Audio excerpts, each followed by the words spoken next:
chat. Welcome to Adventure Talks. This is our monthly Adventure Corps section where we just talk about D&D, have some guests on the channel, and just kind of go through some things that are exciting us, some things that are making us love D&D, hate D&D, want to quit D&D, TPKs, whatever. Doesn't matter. D&D adjacent. Just things that are getting us fired up about our hobby and kind of guys involved in what keeps us doing this. 1 to 7 times a week for our entire life.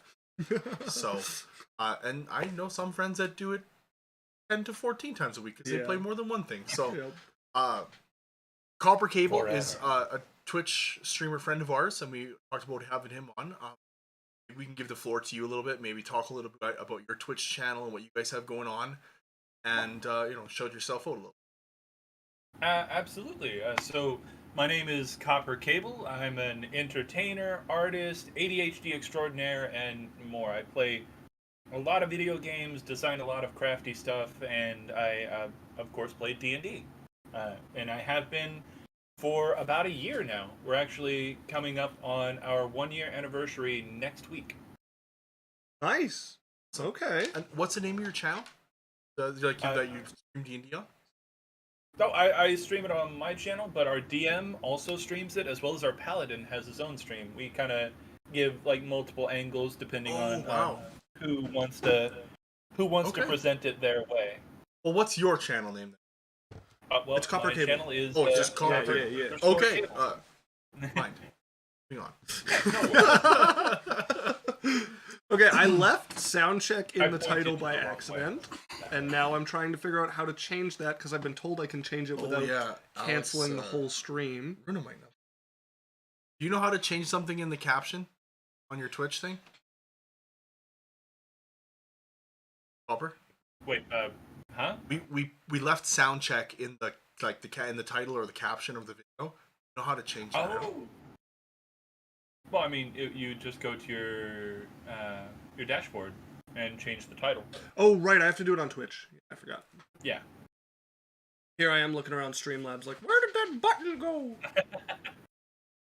I mean, and technically you could force a change through that, but I just find it easier to switch it through.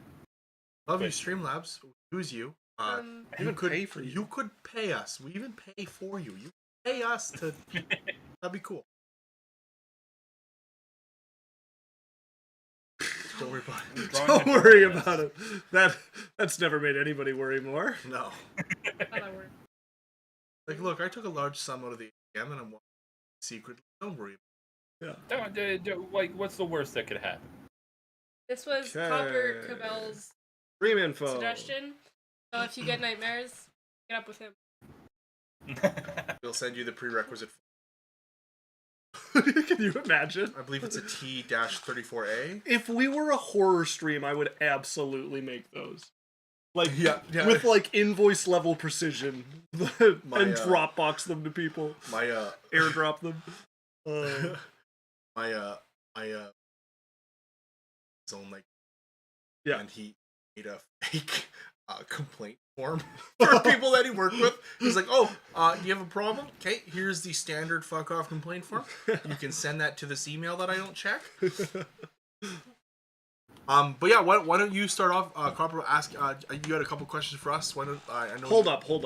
No, we know what we have to start with. So we were talking off stream, and it came up that as a level 1, you guys ended up fighting a purple worm. And we're dying to hear the story, but we decided to save it for stream, so please. To start things off, my DM goes by the name of Ironman, and he is a cruel person, but also very generous. Okay, keep up the appearances, for sure. Well, no. He has given us so many ridiculous leeways and things that we were searching for and just hoping because we thought it'd be fun to play with. But he also throws ridiculous dangers right smack dab in front of us. And so we were just doing a little just a little dungeon crawl. Just there's some little giant rats and maybe a giant spider or two in here, go clear them out. and we found a secret chamber. And of course, if a secret chamber, you want to open it. Yep. But we found that the door was locked. It's like, turn back now. It's like, we're not going to turn back now. And so we finally break in. We get into the room, and we find a tiny little purple worm. A little purple worm. And it put up a fight. It put us one of us in critical condition. But we took it down. And that was nice.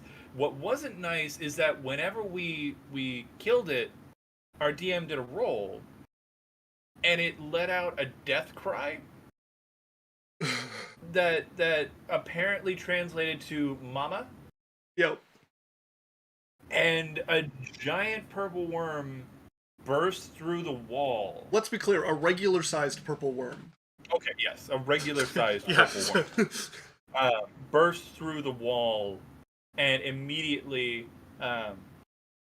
started, hissing and spewing at us.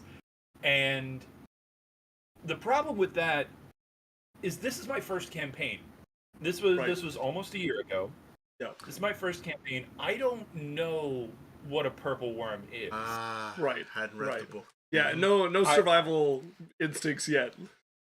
I don't No fourth know walls breaking how immensely outclassed I was. And so I figured in my brain, I'm figuring, he put a monster in a dungeon with us at level 1. Of course we're going to be able to beat it, right? Right? Yeah. And so I, being the barbarian, being the one with the most health points, being the front line, to protect some of our squishier characters, was streaming at the time. And so streaming isn't always the best thing because chat suggests things. Right. And sometimes you're stupid enough to do them.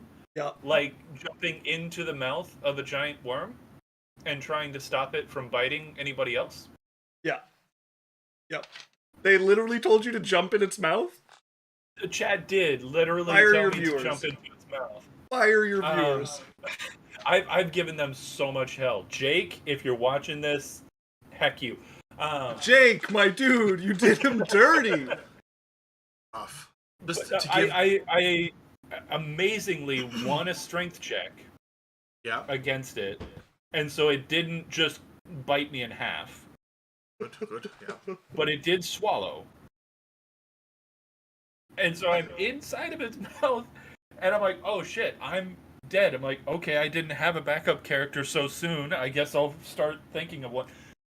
But luckily, our sorcerer of all things stabbed it in the eye, and it rolled a nat 1 and spit me back out. Wow. You're lucky. To give chat some reference, I had I believe level 10 or level 11 character that got hit by a purple worm, and three quarter of my health one shot. So just Oh yeah. Yeah, the stomach acid for that swallow is 66 damage. Not Oh, 6, it's 6d6s. But yeah, it's no joke. it's one of the strongest poisons that you can get. Well, the tail is what has the poison, not yeah, the bite. but, But, yeah, like in D&D, it's it one of the is- strongest poisons yeah. that you can get at the game. yeah. Wild His story. bite. Jake. Reminds so- me of our DM. One time we had just rolled up fresh level 1 characters, brand new. We had just finished our first mission. We got our prerequisite 2 to possibly 1 copper. Feeling good. 5 experience each. Came back. The wizard was like, "I have a gift for you all." Opened up a bag. He said, "Put your hands together and reach in." The 4 of us linked hands. We all hit the sphere of annihilation, died, and rerolled characters. It was great. Oh no. It was Oh no. it's to keep you humble. This was not me, by the way. It was him. It was not He's me. a liar. I have not done this to anybody. But it's on my list now, so you're welcome for that. Yeah. But Tell me not to go any bag you're holding. yeah, so that's cool. So you guys actually did run into a purple worm on stream. That was Barian. That was but, I got hit. That was this stream. You guys were level 10. Was it level 10? Level 10. Yeah, and Spider that was walking up the wall. and it was like a run the fuck away thing, not a like turn and fight. But that being said, a little more like metagame knowledge and used to no. I've seen more than one newbie try to kill themselves on their first D&D session. I love the original, the new D&D player that's like, we can do it. The value. I'm like, Yeah, I was definitely that person. Yo, it's a Tox Machina. Yeah. Or like the Yondu's chatting. He says, "Ayo, it's the Talk Machina show." Oh wait, wrong channel. Alex is online. He says, "You're gonna get us sued," and Yondu says, "Not true." Adventure Hi, Talks. Yondu. Adventure Welcome. Talks. Yeah, adventure. Get it right. If you get nightmares from I'm drawing, don't. Oh, we got another emote too, and it got approved. Oh yeah, my new Yes, emote. yes, the new that was emote? Yondu's idea. Yondu, your emote for Runa's annoyed face is finally approved. She hates water. It's So we set up our channel points, and at first we just had like everyone drinks water for like 100 channel points, or whatever. Runa hates drinking water or in general doing the channel points, so we set all of hers to like minimum 500 or 1,000. And the very like 2 minutes into our first stream with that, Yondu nailed her with the water, and she We gave should him. have said this beforehand, like before we got everyone getting these channel points immediately. Like, I have 40k. I could buy so many of my own water. Yeah, but you should probably start getting back at us, and maybe we'll stop. But yeah, so you snacks. You were talking about D&D snacks. Yeah. What's your favorite? I don't know if I should call you Copper or Cable. Either one. Hey, You know, hey, stick Cable. to one half or the other. What's your favorite snack? Isn't that a Deadpool like villain / hero? Is Cable in the second movie? Is an anti-hero. Yeah, right. Cable, Yeah, but that's spelled with a C. yeah. 13k right now? Oh no. Yondu! Yondu's collecting. Oh, and Megan says hi. Hi, Atomic. He's waiting for one day to do water, and Ideas. it'll just turn into a chug. Just get a bathtub. Right, you can stand it. Okay, so give us your top tier snacks. So I have an intense, just seething annoyance for mouth sounds. Oh. I do not like ASMR, and anytime that like comes across my feed, I visibly cringe. And so I like quiet snacks, and I think those are the best for D&D because you're at a table or you're streaming, so you're in people's headphones and such. Yeah. Okay. Got any And so recommendation? I have come across puffcorn. And so puffcorn is like popcorn without the kernel. Oh, And it oh is- yeah, for it dogs, right? What? Like popcorn. They make it for dogs without the kernels. No, not P-U-P. It's P-U-F-F. Puff. Oh, like Puff Daddy. Okay. I get it. Yeah, exactly. Yeah. And so the oh hey, so Yondu knows Kales. Nice. Undo is. Oh, he plays with chaos. Okay, nice. Yeah, Kales is the sorcerer that saved me from the purple worm. Kale, what the heck are you doing not here talking with us right now? You're missing out on Yondu. Like, ugh. They're like, Yeah, I thought we you don't know sounded the familiar. relationship. What if they're trying to get away? Oh, he says he's I- gonna go yell at her right now. So you got Puffcorn No, though. Yes, puffcorn. It is the most delicious styrofoam that you will ever eat. Does it have different flavors? Absolutely, and one of the weirdest and best ones that I've found recently has Yeah. been pancake. Sorry? Pancake. Oh, Pancake. would be good. And you would American think thing? that, oh, it's just maple syrup. No, it's not maple syrup. It's actually not really sweet. It's got a little hint of sweetness, kind of like kettle corn. Yeah. But it mostly has like if you cook a really good pancake and you get that little buttery edge that's a little bit crispy and it just the tiniest bit burnt, Yeah. but not really burnt. It's just got like a smokiness to it. Oh, okay. That's exactly what this puffcorn tastes like, and it's so good. I would really like to do like a YouTube tier list with you on D&D snacks. My favorite is when someone has like an axe to grind in those, so they're like, because that would be a fun twist to like is like the best snacks, but at the same time we're like crucifying all the loud ones. Yeah. That would be fun. And then we get the comments where they're like, "No, chips," and I'm like, "Is this your hill to die on?" Okay, Alex is saying that he's actually Kale's first Twitch sub. Yondu's in another stream with her. Loves her load. She's a sweetheart. And apparently he got unfollowed from Copper, so he's fixed that. And good, all is right with the world. Appreciate it. So we have a similar snack. Like, Oh. at Costco, the big bag, it's those like cheddar twists, like Mhm. popcorn twists.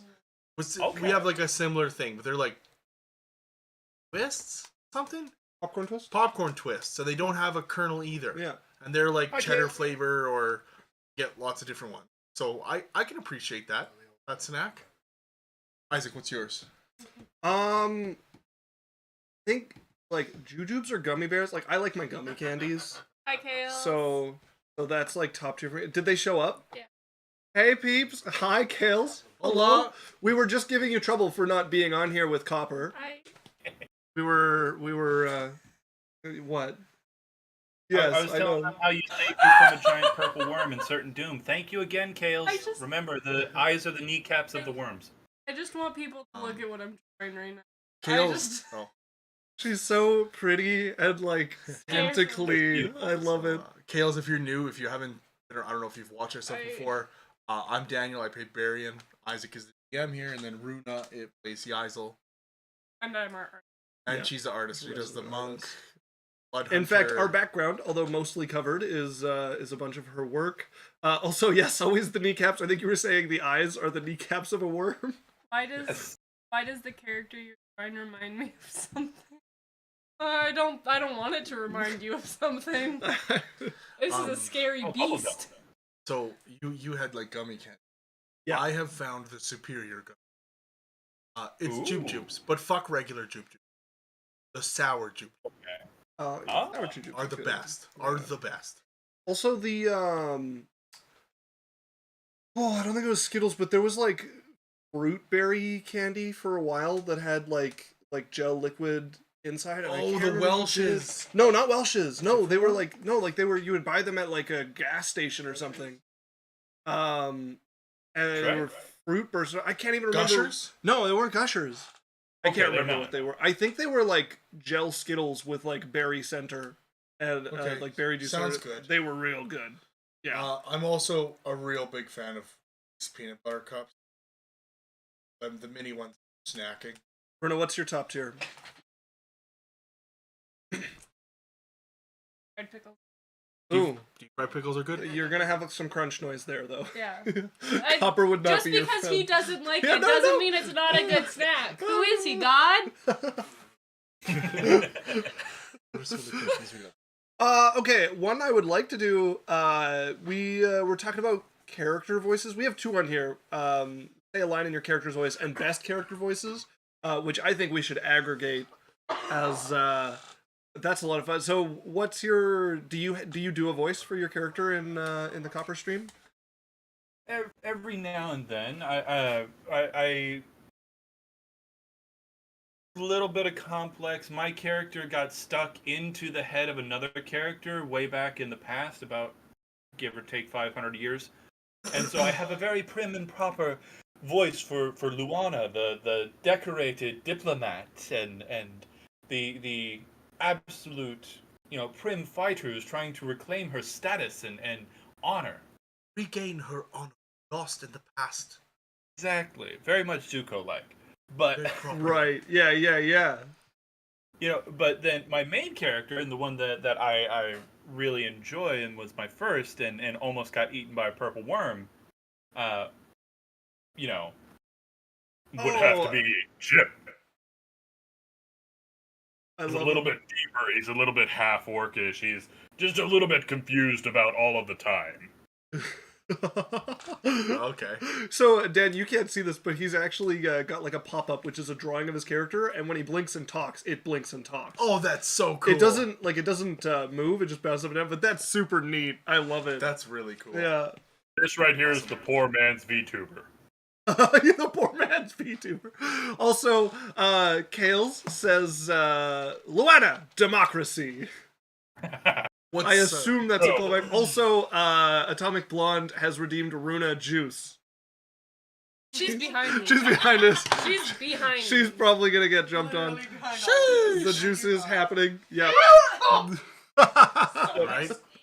That's my sister got attacked. Yeah. For I mean, what's your favorite voice, Isaac, of your characters? Well, I'm good at I've got a lot. people. Wednesday, like the voices I'm best at are like the Irish, and the Russian. So they come up a lot. But your Luana actually makes me think of one of my favorite voices to do right now in our stream is Alex's character Lorelai has a girlfriend called Ari, Ariana, and she has this very very refined voice, and I have a ton of fun just dropping into, my dear, you can't be like that. That's simply too much. I really enjoy it. There's something relaxing about it. Exactly, and I've tried to get more voices that aren't scratchy in my throat. Right. Because those will burn you out real fast. Oh yeah. Honey, I haven't showered in 3 days. I'd say I smell like. I didn't smell so much like grapes. We had one day, I think it was for our like final fight of our like big finale. So we had like a major part of our campaign has been the outsiders that invaded the city that the characters are in, and it was just an outsider god called Arbitrary, who is this just master of games, who started stealing parts of the city and making them compete in this this game of cities. And so we had the final battle against kind of representative of Arbitrary's people against the party, and he has quite the voice. Like it's down low and raspy, and I had been sick before that, and I like very nearly lost my voice playing that session. So we're doing the final fight, and I'm trying really hard to have him talk as little as possible, but also still like create the right mood. Yeah. Copper said your art is looking back at me. And then Yondu said, can't wait for this art to haunt my nightmares in the best way. I might find a use for it. I have an idea. But, So the current two characters I play are like one of them is a human, and so I didn't go crazy with the voices on them.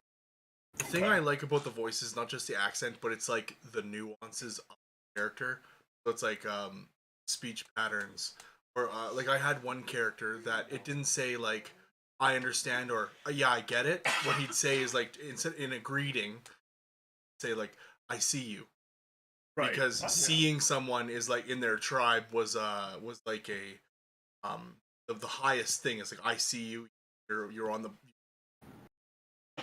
So it's this little stuff like that that's cool. My favorite one is a character that I didn't play in Isaac's campaign, by the name of Tycho Brahe, and he was a dragonborn sorcerer, had like copper red hair, and he was like really kind of like Treasure Planet vibes. So he had like this stiff high collar, and it said, "My name is Tycho Brahe." See, you had me at Copper, and then you had my full attention at Treasure Planet. Right? So he'd go around, he's like, I'm not a captain per se, but some people know me as it, or maybe your mother knows me in another way. But Tycho was fun. Runa, favorite character voices? They don't have to be yours. It was for a one shot that Dan was running. Oh yeah. And yes. I found this image on Pinterest of like a cowboy hat brim with a wizard hat top, and it was a cowboy wizard hat. Fairly Odd Parents. And I love Leroy Elwick. Very respectful to the women and also the men. He does not discriminate. I got a baby named Doll. It's not a baby, it's a horse. If I say anything wrong, you don't say anything to me, please. Actually, tell me about it. I take criticism.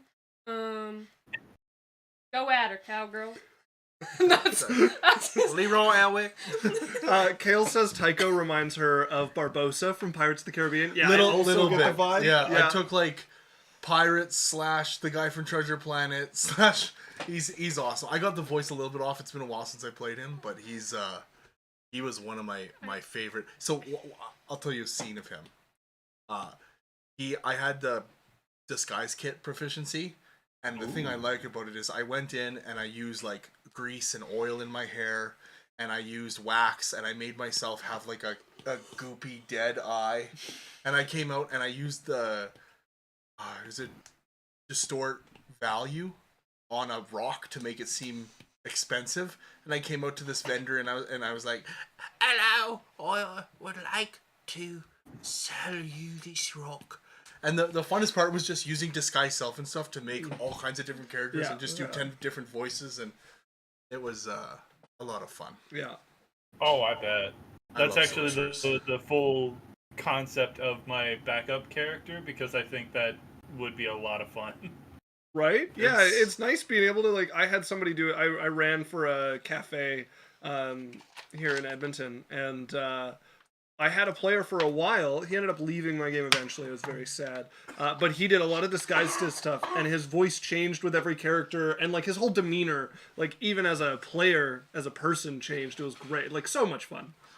Yeah, it makes the thing that I found is like you gotta learn to be happy and do it for yourself, and if you aren't, then play your character the way you are.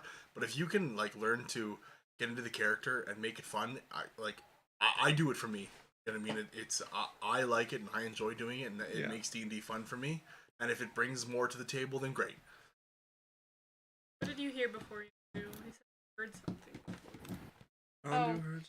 I do a pretty decent Valley Girl voice, but doesn't fit my character's aesthetic. Oh, Valley Girl voices are so fun. yeah, I really enjoy Jessica for that reason, yeah. Although, okay, this wasn't in a stream game, but I had a pair of 3 succubuses in one of my games, Oh god. and all 3 of them had like the most Valley Girl voices, and my players just wanted to kill them so bad. They hated it so much. Yandu said, yeah, he's heard about Kale's Valley Girl voice. She says, yep, Yandu. I mean, I'm just saying, Kales, alright, your character was raised in the streets on her own. She can have a Valley Girl accent if she wants. Look, you telling me I can't have an accent? Huh? You tell me what I can and can't say, where I can't go? Huh? Okay, I got my next question Okay. from our list. I'm jumping around with no particular order. Okay. Favorite homebrew rule? Oh, Ooh. okay. I have 2 that I've made. I'm really Okay. happy about right now. But you Okay. go first. Well, Runa spoke up first. She said Yeisel. So what do you got? So, Yeisel, all she is homebrew. Yeah, Okay. mostly. She is just homebrew in a character. And I'm in love with, like, so, the god that we were fighting Yeah, arbitrary. is now her god. That's what kind of character she is. She was like, oh, yeah, you know how you almost destroyed our city? Well, I think you're hot, so let's keep this going. And She took a warlock pact from arbitrary. Well, like near the tail end of him, like playing this game of Yeah. cities with them. yeah, she saw nothing wrong in what he was doing. And This should have been a red flag. But red is my favorite color. her toxic trait is that she thinks this god likes her. But one of her rules was, so in her bar, you could only, like, contact, like, there was no magic, Right. you couldn't use weapons, it was just fists, and the only spells you could use were contact spells. And that is my favorite rule of all time. Yeah. It ruins people. Like, it's, Yeah. everyone's like, yeah, weapons, and you would fall prone Yeah. if you pulled up a weapon. Yeah, so one of Arbitrary's bits is he changes the rules of like reality to make it more like a game. And so when she started following him and being like a font of power for him in the city, she got to make a rule for her bar, and that was it. Was touch spells and fists only. Otherwise, you just end up flat on your back. Spells fail. Everything. I kind of love that. Yeah. Because I had an art piece that was way back in the day where it was all themed around a tavern where the barbarian was trying to win a table against I'm hearing a bit of an echo on me, I'm sorry. But here think and then talk, Cable. They're trying to win a table for their party, and their party had already sat down, but they were committed to arm wrestling and the wizard went up and just used prestidigitation to do 2 big handlebar mustaches on the contestants. Like, for no reason, but just pure, ridiculousness gamifying it. Brother. That's awesome. Well, yeah, so do you want to tell them how that ended up on Yaisel now? So now... I have to read it. Yeah, well, I remember it. She took a Warlock Pact. Yeah. And I homebrewed Arbitrary as a Pact patron, and so her first Pact ability gives her a limited and personal use of that now, so a certain number of times per day. If somebody attacks her with something, they roll a saving throw, or it fails and they end up on their back, just like they used to in her bar. We've got a couple of chats I want to read, because people have been having fun in the chat. So, way back up to Kale's talking, when we were talking about her character, she says, Cylindriels from the lean, mean streets of Waterdeep, and they don't take too kindly to a drow elf. Alex said, free feats on 4 and 8 gave me so many characters I'm excited about that wouldn't be possible otherwise. Yeah, that is a thing we've done on Dan's suggestion. And then he wagged a finger at Cylindriel. Yondu said, that's a hell of an enchantment for the bar. I love that. You pull out any weapon you're inexplicably thrown on your back. Yeah, it scared the shit out of Daniel character's Barian when he tried to cast spells. Yeah. And so Megan says the Mist Arch arm wrestling reminds me of a TikToker. I mean the mustache. Yes, mustache makes more sense than mistake. Anymore? Mistake sounds like a sick spell, though. Right? I'm gonna have to agree with Alex. I think, and you guys can think of this for your own DMs, your own games.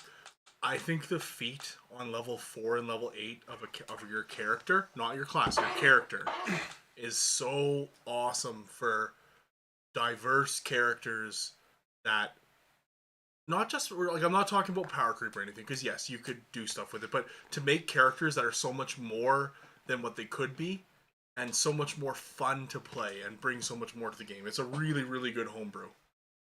Oh, absolutely. Baby blue eye. I'm loving this beholder. What's yours? I don't know. We'll go to Copper. Copper, what's your favorite homebrew rule?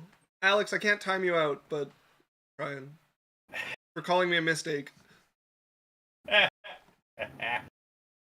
So, my favorite homebrew rule has to be one that has never actually been used, and there's a bit of a setup, if you don't mind, another long story. Sure. So It's kind of the whole point of having guests. Let's hear it. That's okay. So I just started D&D this past year, and it's my first campaign ever. However, several years ago, I went to a convention where they were having a whole bunch of panels and whatnot. One of them was D&D themed, and I didn't know anything about it, but I was always curious. And so me and my best friend go in there. We're like, "What is this?" It said something along the lines of like D&D game show. And then I'm trying to be more of an extrovert and whatnot. So they asked for people and volunteers. And I go ahead and like, yeah, sure, whatever. I don't know what's going on here, but I'll volunteer. And me and my friend get put up there with 2 other people. And then the rules are explained. That this is a game where they're going to present problems that dungeon masters face, and we have to solve them. Okay. And I'm like, okay, so there's a problem here, is that I've never played D&D, and I've now agreed to solve dungeon master problems. Yeah, I'm interested. And so one of the problems that they posed is that your rogue keeps stealing stuff from the party and will not stop. What do you do? And I didn't want to be like, oh, just kick him out of the group, or, stop him from playing, or just say it fails automatically. And so on the spot, I came up with what I call the piñata rule. I like the name. I like where this is going. Once per turn, you can make an unarmed strike against the rogue, and a random item that they have stolen will pop out. And you cannot trade or move that item for at least 1 turn. Okay. I love it. It's like, That's so good. The name, everything is Perfect. So it's like, Oh. go ahead and That's steal, my but you're gonna favorite get bonked. Right. That's pretty good. I like it. Also, Kale said mistake sounds like when your joints hurt when it rains, and Yondu says he's clipping the 4 to 8 feet rule for his DM. It's great. It's a great one. Alex says every time you fail a sleight of hand check, Meteor Swarm is cast centered on you. no. Alex, No. you gotta stop. You're giving me PTSD from our past campaign. You get PTSD from a wand of meteor swarm that our wizard got. Oh, We man. had a past campaign where we had just rolled up characters, and then literally we were about to start the game, and we just got TPK'd right at the beginning, and we're like, what the fuck? We didn't even get to play yet. And it was just literally, he's like, hey, look, this is just to keep you guys, like, I don't want you guys to love your characters too much. I want you guys to respect character generation, so that's why I did this. Oh my And then god. he made us make characters again.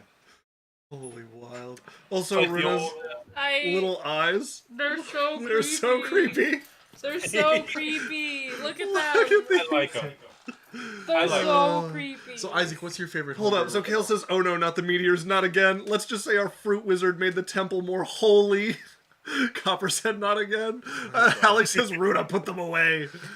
Okay, so homebrew rules. I don't know that I really have a favorite, like, homebrew rule. I think for me, it's more on the world building side of, like, what things I allow or don't allow in my game that give the setting its flavor. So, what's the favorite thing that you gave? Homebrew thing you gave to a setting?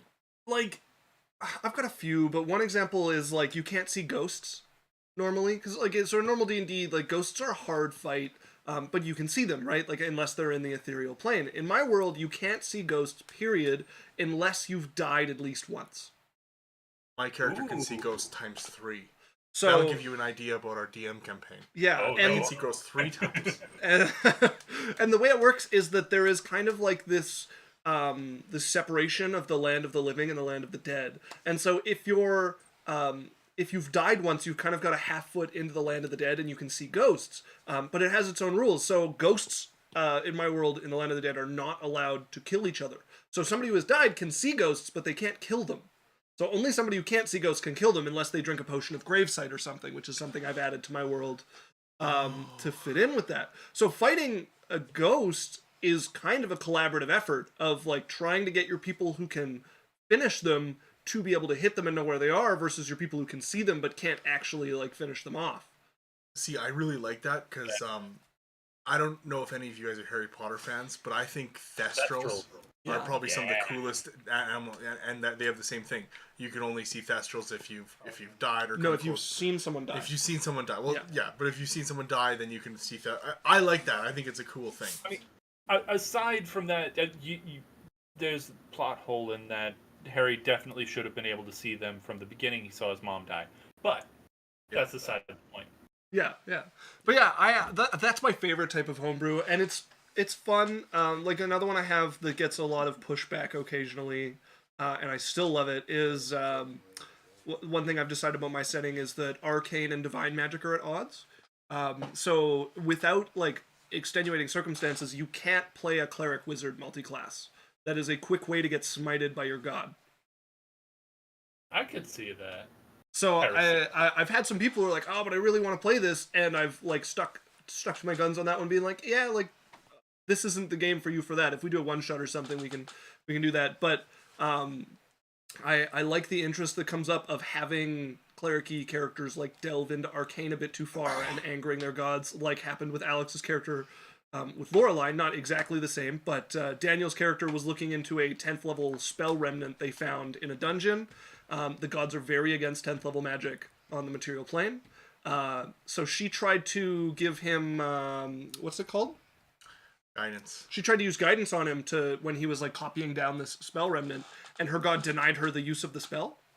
Ooh. And then she didn't say anything, just said, I can't help you with that, let him copy down the spell, and her god took it out of her spell list until she like made up for it.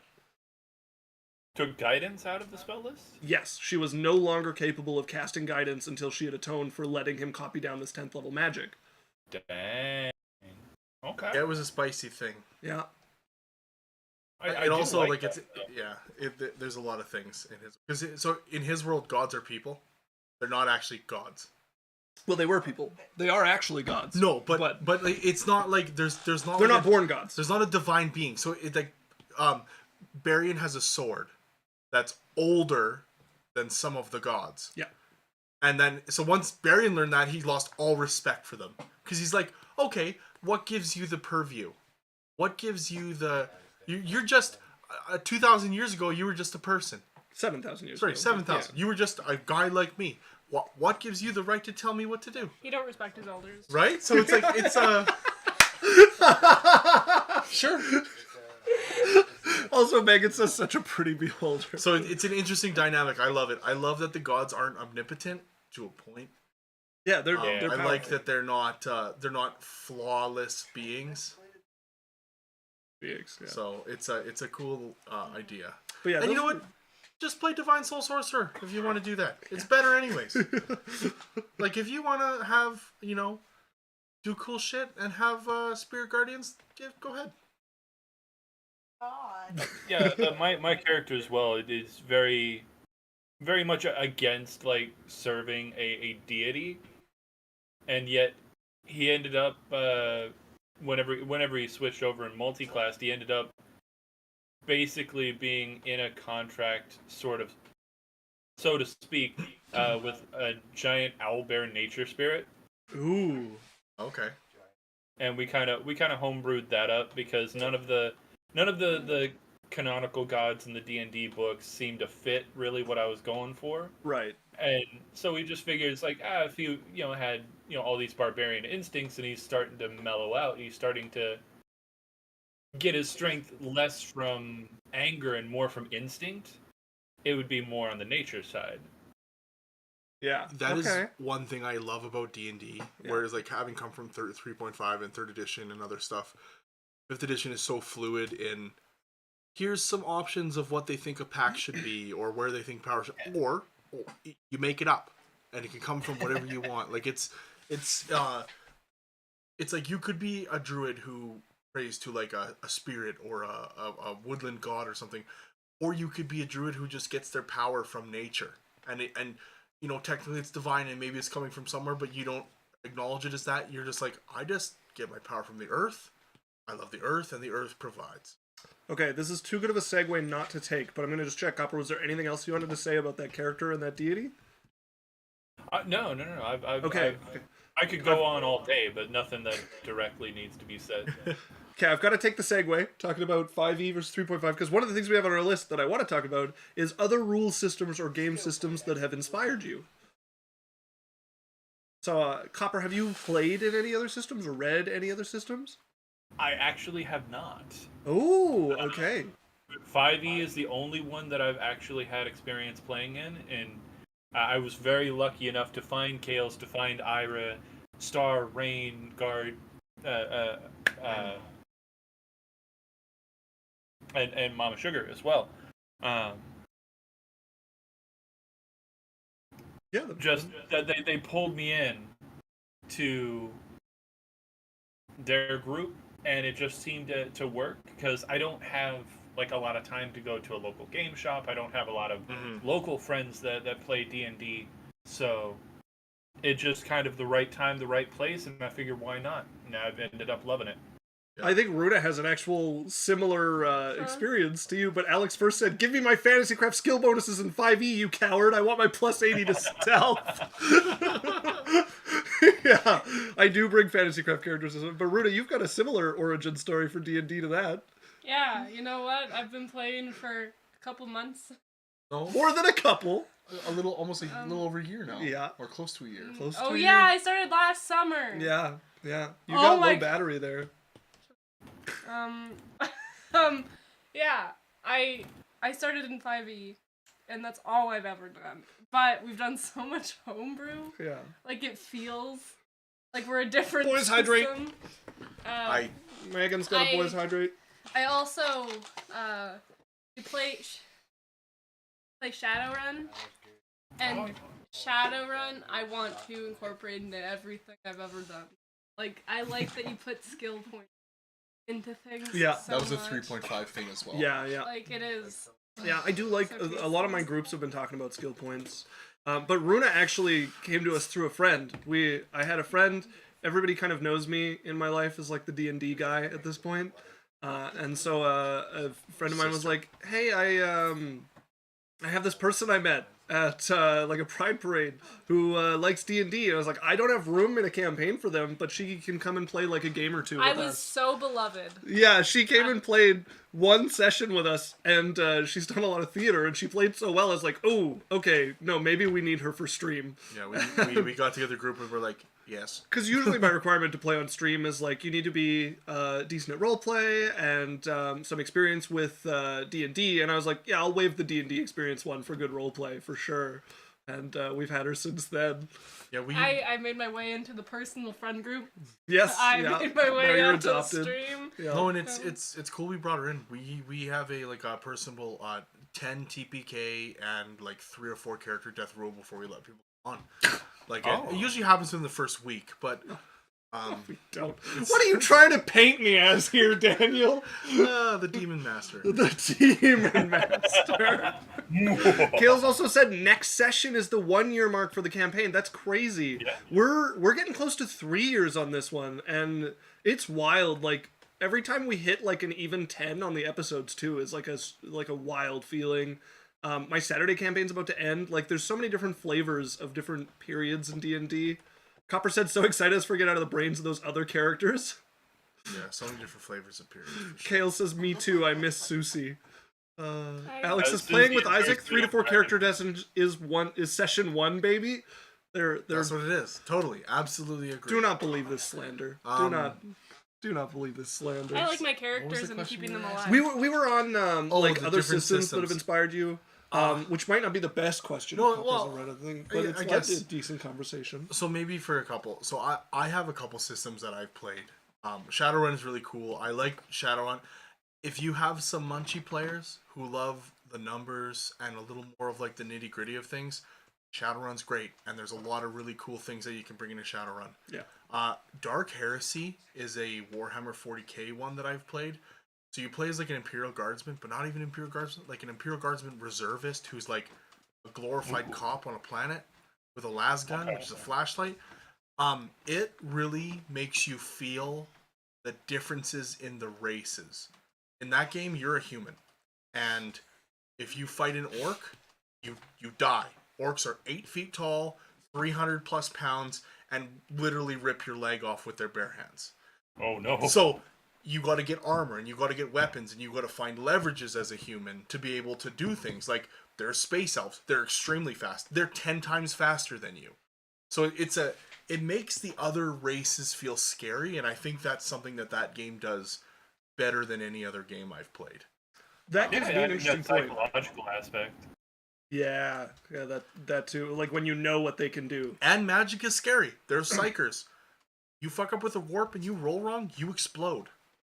Like- So part of why I put that on our list is because I've just finished reading Burning Wheel, which is another system. I'm partway through Fate. I'm on like a reading systems kick at the moment because I'm kind of formulating this hypothesis for something about D&D that I think will be useful to me. But Burning Wheel's been on my mind, and that race thing is the same. So you can actually play elves and orcs in Burning Wheel, and they are stronger, like they are better than humans. And you can have this interesting party with different, like, in D&D, I like people to be kind of around the same skill level so nobody really feels left out, right? Like everybody else is getting the spotlight. But the elves live longer, and your starting in that game is all about like how many things you've done in your background is kind of how many abilities you start with. So the elves with immortal lifespans in that game can be way, way older with way more experience right out of character gen than your human, but they have elven grief. So the older you are, the more you've seen, the more the grief weighs on you, and every elf's ultimate fate, if not killed, is to just become too grieved and too done with the world and to just wander off until the end of time. Oh, like Lord of the Rings Yeah, elves, kind of. yeah, like Lord of the Rings. And so okay. the longer you make your backstory as an elf, the more grief you've built up. And anytime you see like a companion die or like a tragedy in game, you have to roll against your grief. And if you build up enough of this grief, you will eventually leave, and your character is essentially done. So Interesting. it's a very interesting system for having different races that are like poignantly different. But the elves, like their magic is more powerful. They have more time to build up stuff. But you've got to deal with this grief. So Yeah, I can see that just over time, just the weight of knowledge and trying to keep up and seeing things can just burn you out. Yeah. yeah, Yeah. that's a really cool thing.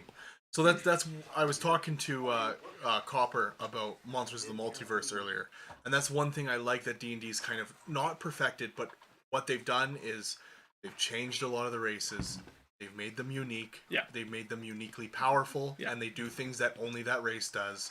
And I think they're going in the right direction, so that it's like I can pick any race and it does something that's really cool and powerful and unique and it feels cool, and there's no races that feel like dumpster fires anymore. Like, she does. yeah, there's no more races that are like some of the players handbook ones, but like I'm really excited. Your giant mastiff is a giant pug, Copper? Yes. I Do we Copper, do you have it? I guess you've only played 5e, so Yeah.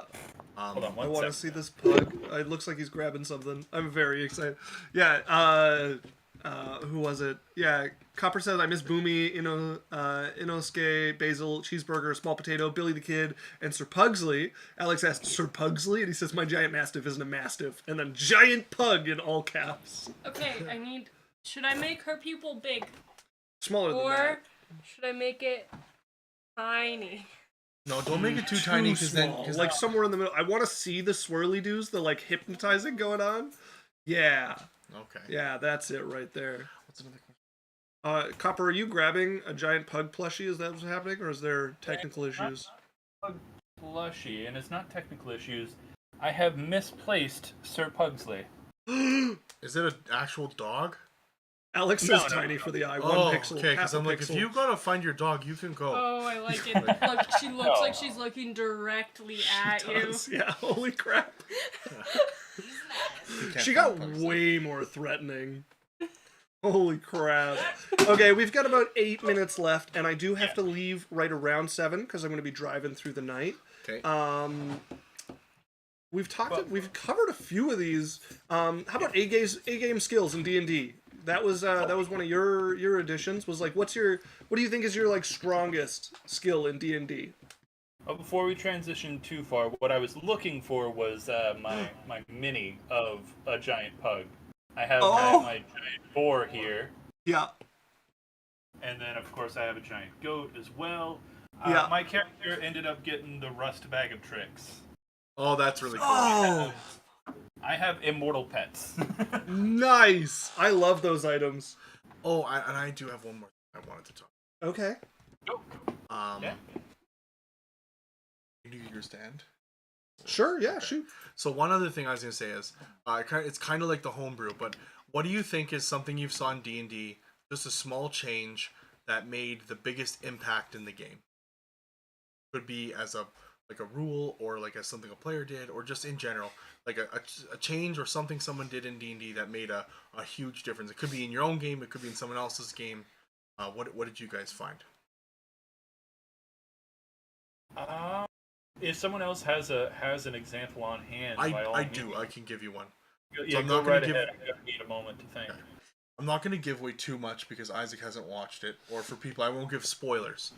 But in Critical Role Campaign 3, in their character generation, he gave them all an uncommon magical item in character creation. And I hear the DM screaming in the comments right now, that's broken, blah, blah, blah, blah, blah. I think it lends to more character cool shit that they can do and stuff than it like one of the ones, I won't say anything about the character, but one of the characters had boots of striding and springing, and the character is so much more and so cool having that item. I think having an uncommon magic item under approval, I'm not saying a broom of flying or something broken like that, but like under approval, the right item with the right character can make bring so much to the game. Yeah, that I can agree with that. That's pretty cool. Another one of them got I don't know, an immovable rod, Oh, that has so many uses though. but you have to be creative. And the cool thing about these items is they open up an alley for creativity and uniqueness and like making a character special. Okay, I know one that happened just last week, Okay. and it's something that Kales did. Okay. Um, and it was the oh, it was the Burning Hands. Burning Hands is the cone one, 15 Yep. feet, right? Yeah. Yes. Yeah. Because I've been trying to look at spells more creatively, and we were facing a squid, a land octopus thing. Okay. But she had friends on the other side within 15 feet that would have gotten burned. Yeah. And so she shoved her hand into the mouth of the monster and then cast Burning Hands in order to damage it and it alone. Oh, that's cool.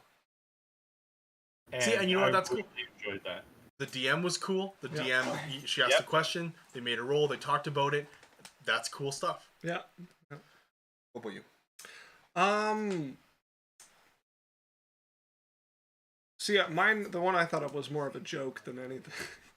I was gonna say that, again, the Sage Advice guy. I think one of the biggest changes that happened in the D&D sphere was when he posted that my advice on Sage Advice is not canon rules, it's advice. That was more of a joke for everybody who deals with people to be like, well, he said this, so this is the way it should be, and you're wrong for doing otherwise. That was the one I had. Good input. But I actually really like the so we've done a lot of one shots with my other group, and usually at higher levels, and so we'll let you start with a certain number of magic items at different levels. And I personally also really enjoy the like starting with a uncommon magic item or a common magic item or something like that like kind of adds to the history of your character. I'm a fan of that. Or just There is Sir Pugsley. yeah. Oh, there he is. Oh, cool. He's so cute. Oh I my love god. him. I want you guys to look at her. I Oh. want you guys to look at her. That eye is so intense with those lines. Holy crap. Save that as some art though, because that could be a cool. Yeah, can I use her in my world? I have a place for her already. That pause. No, I love it. I think you absolutely just crushed the goal there. Yeah. Thanks. Yeah. I'm very good at being told what to do. Okay, let's do your. What do you think is your A game skill in D&D? Anybody who wants to start. Well, a Ugh, lot this of is hard. people assume that it's the art that I bring in and whatnot because I designed the little drawings and characters for all of our campaign. But I think I kill it with the intros. I'm the one that's last time on D&D. Okay. Okay, that's cool. Right on. All right. Well, then maybe I'm gonna have to subcontract my intros to you. Just start sending you write-ups and be like, you just send me the voice clip. I'll play it at the start of our stream. What's yours? Yep, Kale's emote right there is also from me. Oh, okay. I gotta zoom in and take a look at this. That is You going for cylindrical. my job? Oh yeah, I like it. Nice. Okay, so Alex actually posted. He's our other player. He says, in terms of A game skills, I'm very good at character creation, taking all those choices you get to make and turning into a cohesive theme with strengths and weaknesses and flavor for abilities that all make sense with the concept. Yeah, I agree with Alex that you're good at that. One of the things I really enjoy about your characters is how you play into the weaknesses on them in a way that like adds to the story of the campaign. For me, I think I would put one of my A game things is like NPC relationships. It's like, and I've mentioned before that it's one of the things I'm focused on. It's one of the things that I want to be part of the draw of our stream is that it's about characters you actually care about, and I find it fairly natural for me to like drop into character relationships and also having NPCs not just become kind of backdrops or like foils to the PCs, having them have like motivations and their own thoughts and reacting in ways like Not just robots. yeah, one of the things I hate to watch is like, and you'll see it in some TV shows and movies sometimes too, is like you get this like, it always happens to the female lead. You'll get this like really interesting female lead who's really cool with all her own motivations, and then the moment her and the main character start dating, she's just there to like nod along to whatever the main guy is doing. And Main person. sure, yeah, whoever it happens to be. And I hate that. It bothers me so much. You take this interesting character and now they're just there as like a set piece. Yeah. So that's one thing I think I have a strength in is having NPCs with their own interesting personalities and goals and stuff like that. What do you think, Rena? I don't know. Well, That's what I think. you're doing it right now. You're doing one of them right now. Alright. I've got one for you, Runa. Okay. One of my favorite parts about you as a player is how you're willing to do things with your characters that aren't like like you're willing to have your characters either make mistakes or do things that aren't like the safe choice. Like you're willing to risk it, which is how we get stuff like you having arbitrary as a patron and like making deals with that. Like like you're willing to swing out there and not just make like the right choice in like a video game sense, which I love because I don't make like right or wrong options very much in my D&D, so get to experiment with some of that. Kale says, I straight up cried when our DM told us he died off camera defending my character. Oh, Droop the Goblin, who could do the sickest of kick flips. Alex says, super jealous of Runa chopping off her arm on a bet. Right? Okay. Such a fun choice. Okay, so we were doing like this bet thing where if we wanted like advantages, because we had to defeat this guy, if we wanted advantages, we bet something. And he was a freak that only wanted body parts. And Yaisel was like, I'm so down. And so she bet her hand. Like, she bet her horn, she bet her fingers, she bet her hand. She lost her hand and chopped her own hand off. Right there. Copper is a little uncomfortable with that, judging by the hand much. Okay, we're 701. Dan, what do you think is your strength in D&D? I need to think about it some more. I'm not sure. I've got one for you I've been too. having some things about D&D and thoughts about it, and right now I'm not sure. Okay, well, I mean, I've got one for you. Sure. You, I like the way you think about D&D, and it'll show in your characters. Like you have an eye for the future with it. Like you're not just sitting wherever your character's at. You're like, what are they building? Where are they going to with this? And it shows in the way you play with your characters. Hell yeah. Like Barian talking about, like we were talking about your wizard school long before it happened, and that was all coming from like what I want to do with this character is make a character who makes magic more accessible in the world, and now that's turned into literal like months of real world time later into a wizard school with students who are helping out at the like orphan school in the Warren and all of that. Yeah. Hell yeah. Thank you. Kales also said can never have enough spare parts. I also made friends with the guy after. I went to his house and befriended him. I gave him the rest of my arm because I had to get it amputated for my cool ice arm. Yeah, she ended up getting a magic item prosthetic, so they took the rest of the arm off and she delivered the remainder to him. Yeah, he needed to finish the collection, obviously. Give him a tip. Yeah. Okay, folks, it is 7:03. We are going to call it there. So our last things, fantastic art by Runa. I'm loving the Beholder. If this is her. So we're probably gonna reach out. We're gonna try to have someone else on the channel next time. Who knows? Maybe another different one of your people from your other channel or something. Absolutely. We'll figure it out. Yeah. Once again, Get up here. shout out Copper Kabell and his channel. Yeah. And Copper, really appreciate it. You want to do a quick shout out for anybody who wants to find your channel? Shameless plug. Yeah. Now's your moment. Well, yes. So again, my name is Copper Kabell, spelled exactly as it is. I think it's this way. You got it. Yep. All right. Good. Just what time do you stream? There. I stream evenings, but I just got a new job, so it's a little bit up in the air. I will be live tomorrow, probably starting about 7 p.m. Central Standard Time. Okay, so that's 1 hour ahead of Mountain Standard, ahead of us. Yeah. And then our Nightbot, Alex managed to get it to shout out his channel, so you can click it there. Kale says, I'm impelled to say gorgeous, but in all seriousness, awesome artwork. Yeah. Awesome. Very talented Runa. Well, thank you guys for coming to check out Adventure Talks. Yeah, we're going to do this once a month. We usually do it around the end of the month, whether it ends up before the 30th or after is either way. And it's usually 6 to 7 p.m. Mountain Standard Time. Every Wednesday, you can find us on Twitch playing D&D, 6 to 10 p.m. Mountain Standard Time. Every other Tuesday, you can find the boys playing some video games. And having fun and trying to play Knights of the Old Republic, but right now slaying spires. Yeah. So when she's finished, she'll be on our Discord. Okay, yeah, you can find that on our... Yeah, you can find us on Discord, Facebook, YouTube, But, what have you, all under Adventure Corp. I appreciate And, you all. Thanks for coming out, everybody. Coming and hanging out with us. Signing off. Thank you, Copper.